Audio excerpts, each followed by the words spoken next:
Yo, what up, Freemans? Yves here, Freeman Talk Vlogs, and welcome to Project Pogi Part 4.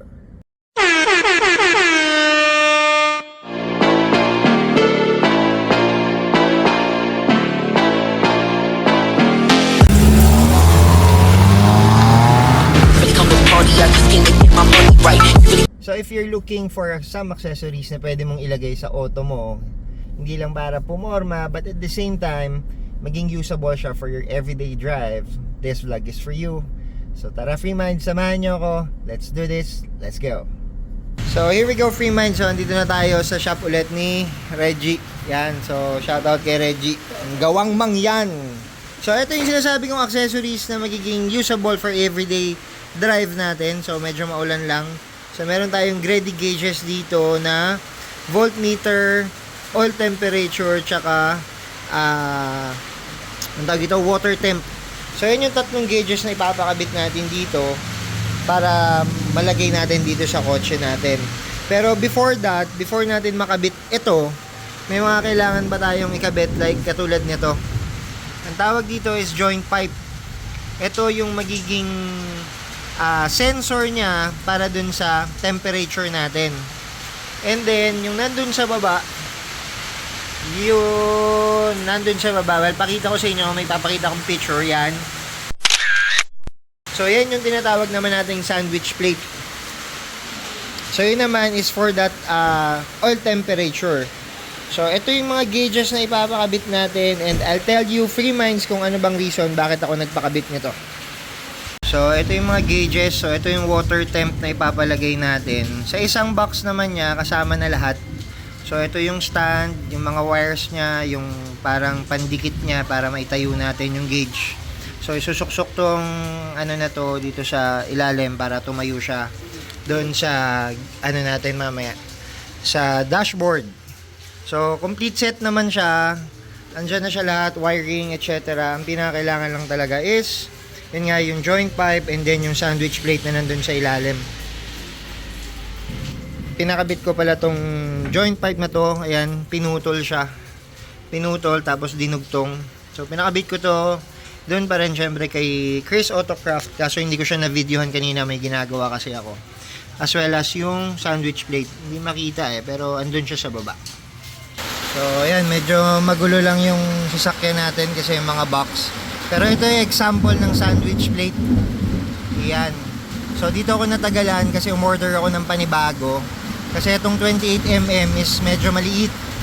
So, umorder ako ng 30mm na sakto dito sa hose.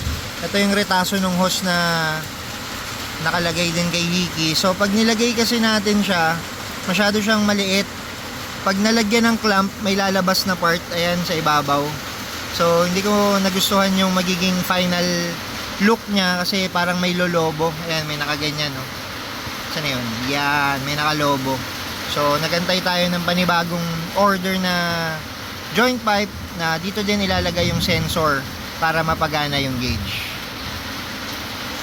So, ganyan yung napag-desisyon na naming pwesto ng mga gauge natin.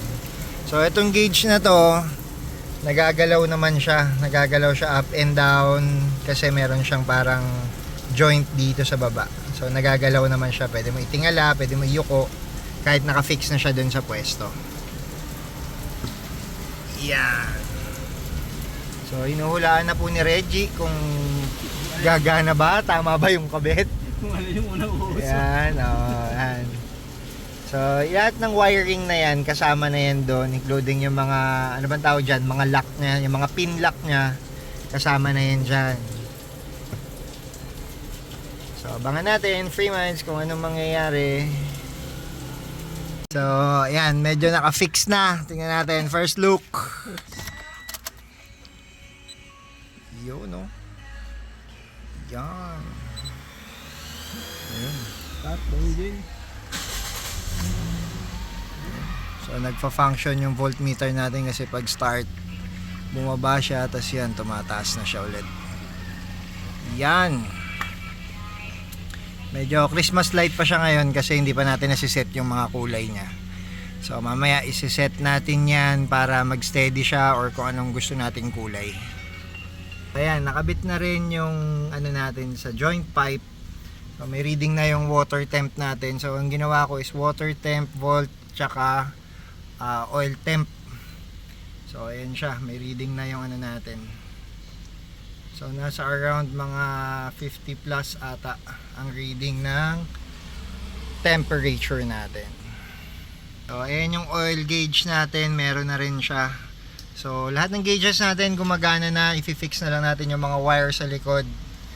So, there you go, free minds. Ayan na. Tapos na. Ayan na yung final look and position ng gauges na pinakabit natin.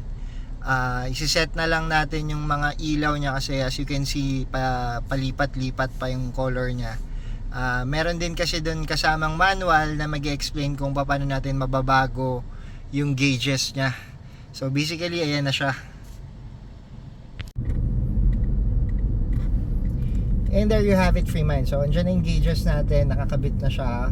Pero may mga kailangan lang tayong iset, like yung background color niya, yung day and night mode niya, kailangan lang nating iset. And then aaralin ko pa rin doon sa module kasi may kasama rin siyang module. So hindi ko rin masyadong dinetail kung paano kinabit itong mga gauges natin, just because trusted electrician ko si Reggie. And then medyo madali daw siyang ikabit as per Reggie kasi nga may module siyang kasama doon sa package. So bakit ko naman binili or pinalagay itong gauges na to? So these gauges is water temp, oil temp, and voltmeter. So dito sa unit ko or dito sa 2015 Vios ko, ang experience ko kasi is na overheat ako one time dahil naputol yung kabitan ng lower hose. So plastic kasi yon. So ang nangyari is nagulat na lang ako na bigla na lang umilaw yung red. Pumitik siya una, then pumula na siya. Ang unang instinct kasi nangyayari sa atin is bigla na lang nakita mo yung ganon, ang instinct is tatabi ka. Like yun nangyari sa akin, for example, I was cruising tapos biglang umilaw, and then syempre ang instinct ko itabi na parang bigla mo na lang makakabig yung manibela na medyo delikado talaga. It's either maaksidente ka or maka-aksidente ka, makadamay ka ng iba. So that's why kinuha ko tong gauge na to. Number 2 naman is yung voltage natin. Kinuha ko to or pinilagay ko to just because gusto ko rin ma-maintain or makita yung karga ng battery natin, kung okay pa ba yung battery natin or goods pa ba yung battery natin. And at the same time yung alternator natin. So madidetect mo din dyan somehow kung kumakarga ba yung alternator natin or yung battery natin from our alternator. Next, yung oil temp naman is kasi may certain heat lang din na para sa proper working ng oil natin sa engine. So yan yung temp na gauge na makikita natin kung baka sobrang gamit na ba or parang makapal na ba or malapot na ba yung gauge yung oil natin. So yun lang. Hindi ko din masyadong kabisado ang ano niyang oil temp. Well, pwede nating i-google. Nag-google lang din ako, kaya ako kinuha yan. And then lastly is forma, of course. So for me, this is one of the best accessories na pwede mong ilagay sa kotse mo. Hindi lang forma na may gauges ka dyan, but you can use this in your everyday driving. So from time to time pwede mong silipin kung okay ba, yalo yung temperature gauge mo pag long drive, ganyan. So that's why ito yung best for newbies or yung sa mga may sasakyan na rin na katulad ng Vios ko na walang temp gauge or basta na lang may ilaw na lang yung pag cold start ka and then pag overheat ka na. Medyo nakakataranta kasi yon. So yun lang naman basically. Kumuha tayo at naglagay tayo ng accessory na may forma and then may gamit, hindi lang basta forma. So I suggest yung sa mga gantong sasakyan din na walang temp gauge na naka-needle or yung gumagalaw na ganon, mas maganda kung maglalagay tayo ng ganyan para at least madidetect natin, mababantayan natin yung mga sasakyan natin. And yun lang. So I think that's a wrap, free minds. Once again, my name is Yves and this is my cute car Hiki with his new Grady gauges, and this is my Free Mind Talks.